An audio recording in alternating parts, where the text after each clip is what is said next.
Bom dia, investidor! Aqui é o Renato Falcão e esse é mais um dos meus 365 dias seguidos em que todos os dias eu estou dividindo algum conhecimento de algo que eu acredito que fez a diferença na minha vida como investidor e acredito que pode agregar valor para a sua também. Hoje eu vou falar sobre uma simples medida que você pode tomar nos seus trades que pode elevar bastante os seus resultados. Para falar bem a verdade, essa medida ela se aplica em uma grande quantidade de cenários, ela alavanca os resultados de uma forma rápida e eficiente, só que não vai, é claro, como tudo no mercado, não vai funcionar para todos os casos. E justamente por isso a gente precisa fazer uma rápida introdução ao qual que é o contexto em que esse tipo de estratégia funciona. Bom, se você opera já através da análise gráfica, você já deve ter ouvido falar de suportes e resistências, ok? É o primeiro conceito que a gente estuda quando a gente está falando de análise gráfica tradicional, de price action. E o que são basicamente esses conceitos? Suporte é um nível de preço que foi inicialmente testado por um fundo e que posteriormente, seja no mesmo patamar ou em um alinhamento, ou seja, em uma linha de tendência, veio a demonstrar uma barreira para uma pressão vendedora, nas qual os preços começaram a reagir e reiniciaram o movimento de alta. Uma resistência, por sua vez, é um preço que foi inicialmente testado por um topo e que posteriormente, seja no mesmo patamar horizontal ou de forma linear através de uma linha de tendência, vem a testar essa referência e novamente sente uma pressão em que inicia um movimento vendedor. O conceito de suporte e resistências é simples, não é nem o foco desse vídeo, mas o que a gente vê por trás? A gente vê que os suportes e resistências são a base da maioria absoluta dos modelos baseados em price action. Basicamente todos os modelos em que a gente vai ter figuras de reversão e continuação, em que a gente vai ter pontos de rompimento, pontos de pullback, todos esses estilos mais tradicionais de análise, rompimentos de linhas, rompimentos de referências horizontais. Basicamente todos esses estilos vão se basear em suportes e resistências. E a gente vê que muitos modelos são baseados nessas referências, seja no ponto da sua entrada, seja na sua referência de stop. Por quê? Muita gente vai me dizer, Renato, eu opero o cruzamento de médias móveis, por exemplo. Só um exemplo, né? Eu opero high-low, por exemplo, opero qualquer tipo de indicador de tendência. Ok. Mas aonde que você coloca o seu ponto de stop loss? Muita gente vai colocar onde? Se for uma operação de compra, vai colocar no fundo anterior. Então, de certa forma, essa propriedade do price action tradicional vai se fazer presente ainda assim no seu dia a dia. E por que eu estou falando tudo isso? Bom, porque normalmente o estilo de quem opera nessas referências vai ser de ou você operar o rompimento de um suporte ou resistência, esperando a continuidade daquele movimento que está com alguma inércia, ou de você comprar o ponto de suporte e vender a resistência, no caso de você acreditar que o mercado não deve seguir um direcionamento claro, no caso de você acreditar que o mercado deve seguir um ruído, ou de você seguir qualquer rastreamento e utilizar o ponto de barreira contrário, né, no caso de uma compra, esse ponto de barreira contrário seria o último suporte, como uma referência de stop. Eu acredito que faz muito sentido você calibrar o seu ponto de stop loss para um ponto em que existe uma memória de mercado gerando influência, gerando confiança de que você está num direcionamento correto. Só que tem um grande ponto que eu vou te colocar agora, que é a atitude que você pode fazer, que tem uma grande capacidade de elevar os seus resultados. Isso que eu te falei até agora é tudo muito intuitivo, isso tudo é muito lógico. E eu acredito que, partindo desse alinhamento com a análise gráfica, é uma forma de você estar alinhando o seu mindset, a sua forma de pensar com a lógica do mercado. Ou seja, está excelente. Só que eu tenho uma pequena sugestão para você experimentar. E quando eu falo experimentar, eu falo de você testar no passado, ver se funciona. Para o caso de você verificar um ganho de qualidade, daí sim você colocar a mão na massa, tá? Vai ser bem difícil você me ver falando de qualquer tipo de implemento, qualquer tipo de melhoria, sem que eu te fale para você testar isso primeiro para ver se funciona no seu caso ou não. Mas, partindo do princípio que você está aberto ao teste, simule a seguinte situação.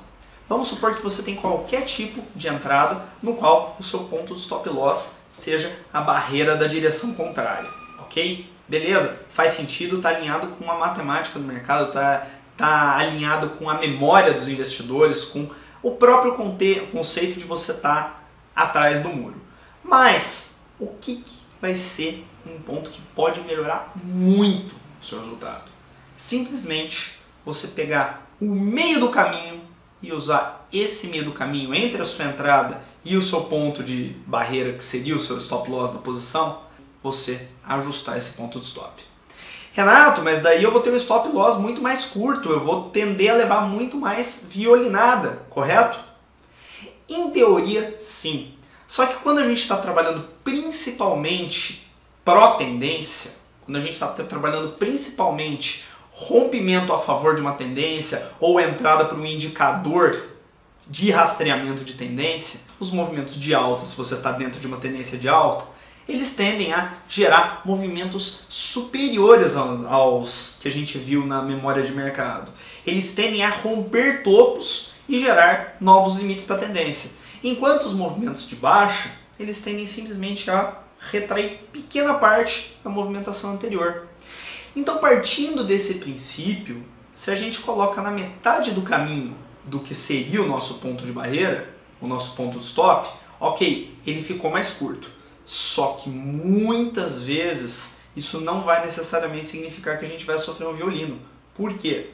Justamente porque se ele chega até o ponto de barreira, muitas vezes ele já perdeu aquele direcionamento, aquela inércia que foi o que gerou o seu trade.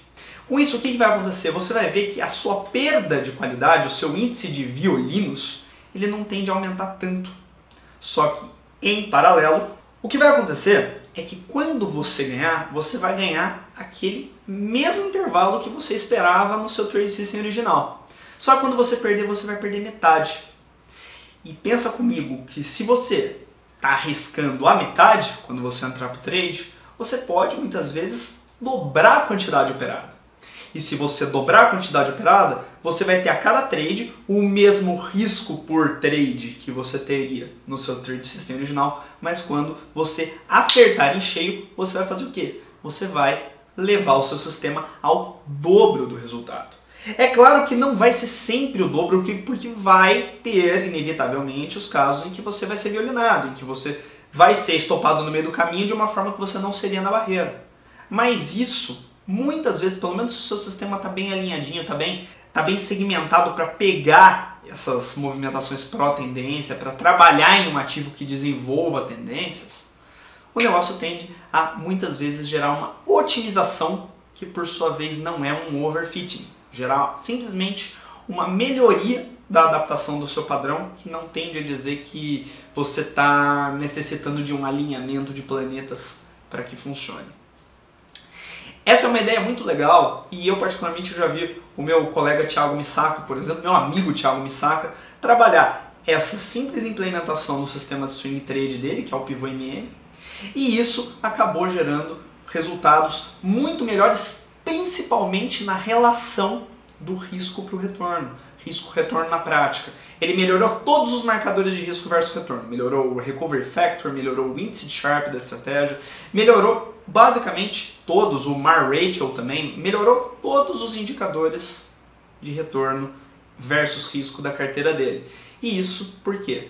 Porque quando você está operando pró-tendência, se você parte do princípio que o que vai a favor da sua movimentação expande e o que vai contra simplesmente retrai, trabalhando um pouquinho com essas óticas de Fibonacci, você vai conseguir alinhar, deixar o teu gerenciamento de risco um pouco mais rente ao que o mercado tende a desenvolver como uma mola. Então, basicamente é isso. Eu te aconselho que você experimente isso no seu trading system, por que não? O pior que pode acontecer é dele ser uma exceção a essa regra do que eu estou falando. Você vai ver isso principalmente em casos de ativos que andam muito de lado, muito ruidosos, daí realmente pode acontecer de não melhorar. Mas também se acontecer de não melhorar, você não vai operar rompimento nesse tipo de ativo, porque não faz também muito sentido. Eu espero que você tenha gostado e se você curtiu, dá um like aqui nesse vídeo. Eu não sei se você está assistindo no YouTube ou se você está assistindo no Facebook, mas dá um like nesse vídeo, compartilha com seus amigos, é a forma de eu saber que eu estou trabalhando um tema que te agrega valor. Se inscreva também no canal do Portal Alok no YouTube, para você ser notificado em primeira mão de cada um dos vídeos que eu estiver postando nesse meu desafio de 365 dias. E eu te espero amanhã, nesse mesmo lugar, nesse mesmo horário, com mais um conteúdo, com mais um conhecimento. Valeu!